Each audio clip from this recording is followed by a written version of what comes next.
সেই যুদ্ধ হবে হিন্দুস্তানের বিরুদ্ধে মুসলমানদের।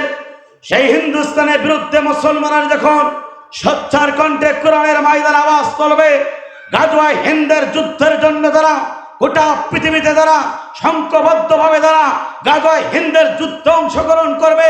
ওই গাজওয়ায়ে হিন্দের যুদ্ধে অসংখ্য মুসলমান তারা দুনিয়ার মাঝে বিদায় গ্রহণ করবে, শহীদ হবে। শেষ পর্যন্ত মুসলমান তারা বিদায় লাভ করবে, ওই যুদ্ধে তারা অংশগ্রহণ করবে। নবী বলেছেন তারা বিদায় হিসাবে আল্লাহর জান্নাতে প্রবেশ করবে।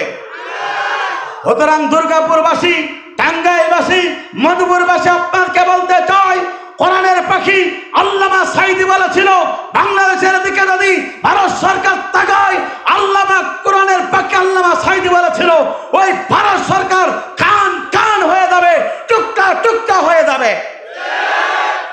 আমার বন্ধুরা, কোরআনের পাখি বলেছিল 12 কোটি মুসলমান যদি একটা নাড়া দেয়, মামুর বাড়ি দিল্লিকেই পড়বা। এখন অবস্থান কোথায়? দিল্লি। কথা বলুন ঠিক না বেঠিক? আল্লামা সাঈদী বাংলাদেশের কোরআনের পাখি, বফরেতে বড় ওলি আল্লামা সাঈদী বলেছিল, শুনে রাখো জালিম সাঈদ, এমন একটা সময় আসবে ইঁদুর তার গর্ত খুঁজে পাবে, কিন্তু এই জালিমরা পর্যন্ত ইঁদুরের গর্ত খুঁজে পাবে না। সব কথা সত্য হয়েছে। সুতরাং আজকের এই গণস্রোত, আজকের এই কোরআন প্রেমিক, আজকে উস্পি ভরা এই কোরআনের আজকের এই বাগান থেকে আমরা বলতে চাই, এদেশের মুসলমানদের 1 ইঞ্চি রক্ত থাকতে এই দেশকে হিন্দুস্তান মুসলমান বানাতে দেবে না। সুতরাং কোরআনের পক্ষে গাজওয়ায়ে হিন্দের যুদ্ধে, সেই যুদ্ধ হবে হিন্দুস্তানের বিরুদ্ধে মুসলমানের।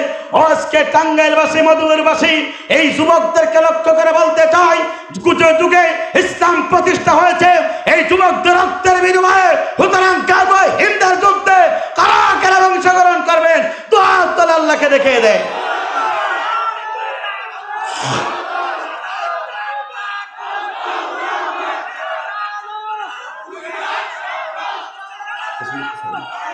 লিল্লাহে তাকবীর, লিল্লাহে তাকবীর।